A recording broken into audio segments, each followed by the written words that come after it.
Time now for your weekly dose of showbiz news, and we're delighted to have showbiz reporter Steph Takyi with us. Good morning. Good morning, Ben and Ellie. First of all, hang on. These boots. Before we get going, let me see these boots. These boots have been getting attention all morning. They're meant for TV. Rightly so. But I shouldn't be wearing boots in July. You know, my wardrobe's in a weird position at the moment. Here we are, and you look amazing. Thank you, thank you, guys. You've got so much to tell us. Oh, I do. Alec Baldwin. Let's start there. Well, Alec Baldwin, he's had this case hanging over his head for the last 3 years since the unfortunate shooting of Helena Hutchins during the recording of their film Rust. But now he's been cleared in court because there was a key piece of evidence that was withheld.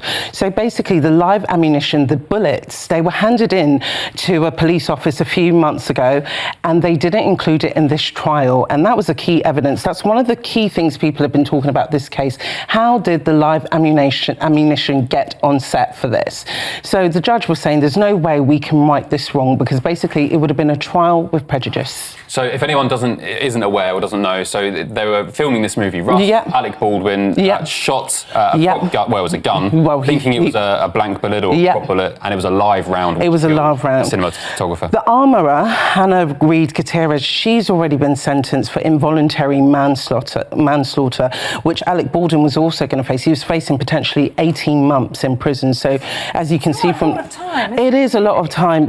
When it comes to celebrities and court cases, you always think, will they do this time? But this was the second time Alec had gone back to court with this case, because the family of Helena Hutchins, of course, they've lost the mother, they've lost the wife. Alec Baldwin has always said he did not pull that trigger, but unfortunately she did die from a gunshot wound. Well, the case was dramatically thrown out yesterday in the US, and this is the moment Alec Baldwin sobbed in the courtroom. The sanction of dismissal is the only warranted remedy. The jury has been sworn, jeopardy has attached, and a mistrial would not be based upon manifest necessity. Further, the sanction of dismissal is warranted in this case. Wow, I don't think I've seen Alec Baldwin show such emotions, because clearly he's usually a quite, tough guy, Hollywood tough man. But the only thing is now he's been cleared, but what does that mean for his career?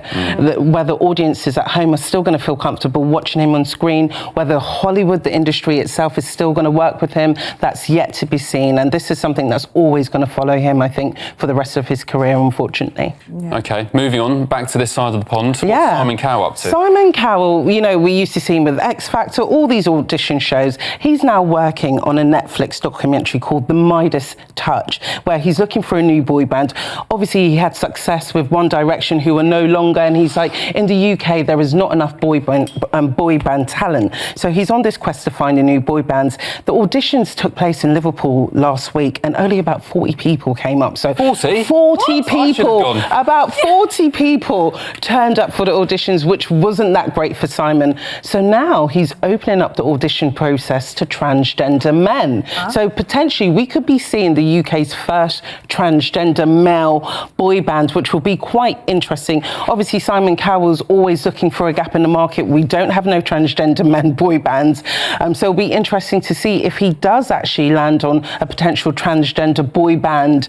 I think with Simon Cowell, he always likes to be progressive in that sense, but I don't know how that will feel to men, cisgender men who might want to go for it. And so what's cisgender men? That's biological men? Yeah, biological men, yeah. Okay. Yeah, I mean, 40 people at the audition. 40 people, so that's why he's had to open it up. But I think as well, a lot of acts are clued up now, because to be honest, not everyone can have the success One Direction had, So these people who go on reality shows, it's kind of in and out. So maybe clued up. One Direction. Me too. Same here. Positive fan. Oh, really? Oh, it wasn't very cool when I was... Harry Styles? Fan of Harry Styles? I used to love Zayn Malik. Yeah.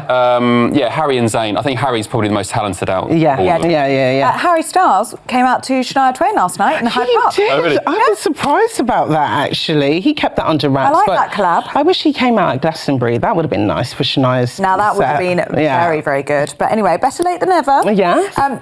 Speaking of which, 18 years on from the original, Devil Wears Prada. It's getting a reboot, a sequel. When it came out in 2006, The Devil's Wear Prada, the cast was amazing. Meryl Streep, Emily Blunt, and Anne Hathaway. So this week there's been reports that Disney are working on a sequel which will follow up the 2006 one. And apparently it's going to be looking at how the magazine landscape is now, where, you know, magazines are dying out. We're working with lots of influencers. So Meryl Streep's character is going to find herself in a tough position and trying to survive in a very hard industry. And we're hoping all the characters sign on, including Anne Hathaway. Do you think they will? I think they will, because I think the film was so successful. It made most of their careers. Emily Blunt said it was the most life-changing moment for her starring in that movie, and I think there will be a demand for a sequel, because I think if you get other cast, like if you don't get Meryl, if you don't get Emily Blunt or Anne Hathaway, I don't think they'll be able to pull it off, because Meryl done such a great job, all of them together, so I think it'll be hard to pull it off without them. I wonder if the industry is... no, but I love... Try to sound excited. I love the film. I love the original film. Okay. But I'm just wondering whether the industry these days would be akin to what it was back then. Has it gone all woke? Because, I mean, I used to work in newspapers and it was a very different environment. It was. I mean, Fleet Street used to be ruthless back in the day. You know, you'd be shouted at and sent out the door for making one mistake. But these days, you can't really do that. Well, I think that's what will make the film interesting, because it's such a different climate now, where in terms of there is a lot of things that managers and bosses need to be careful of. So I think Miranda's character will have a bit of a watering down, but I think she's a tough cookie, so she might still press on. Great, looking forward to that. Yeah, interesting. Steph, always good Thank to see you. Thank you so much.